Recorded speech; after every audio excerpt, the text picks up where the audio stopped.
bienvenue dans Taste, le magazine culinaire d'Euronews. Nous sommes aujourd'hui à Ine, au bord de la mer du Japon, près de Kyoto, pour découvrir les bienfaits venus de la mer et comment ils peuvent s'accorder parfaitement avec une boisson iconique et subtile, le saké.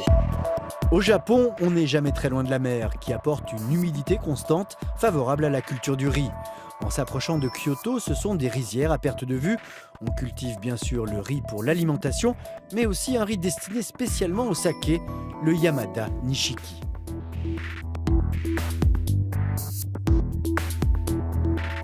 Mais c'est l'eau qui compose 80% du saké qui lui donne sa qualité finale. Les sanctuaires shinto célèbrent ce miracle de la nature.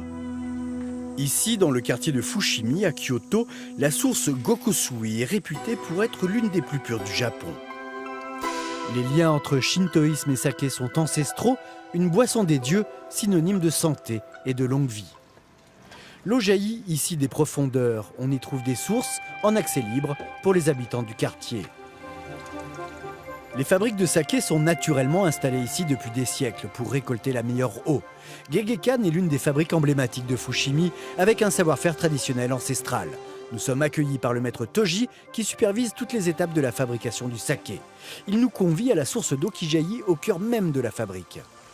Dans l'eau d'ici, les minéraux comme les ions de calcium et de magnésium sont en parfait équilibre. Ces minéraux sont essentiels pour l'action du koji qui est ajouté, c'est-à-dire la levure, et qui donne la particularité du saké. Le riz est donc cuit, lavé, étalé, puis ajouté à une enzyme, le koji, qui change l'amidon en sucre, puis les sucres en alcool. Le saké est une boisson fermentée, comme le vin ou la bière. Il titre entre 14 et 18 degrés.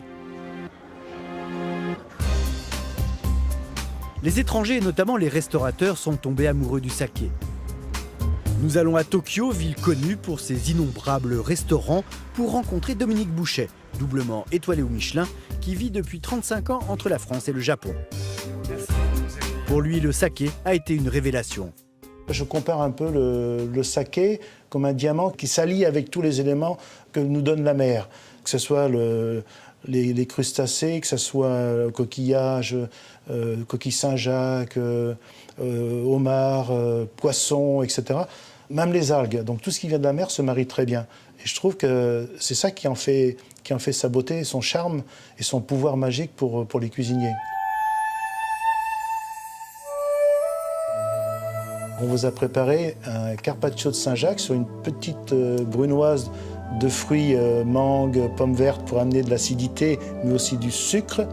La coquille Saint-Jacques coupée en fines tranches sur lequel on dépose une fine couche de gelée à la pomme verte. Et on met quelques petits grains de caviar qui vont amener un peu plus de côté iodé.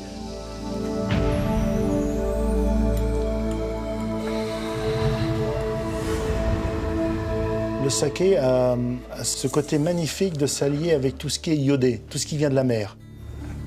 Le saké et la mer, une union naturelle qui révèle l'umami, cette saveur si chère aux Japonais et qui signifie délicieux, savoureux. Une invitation à déguster et à voyager.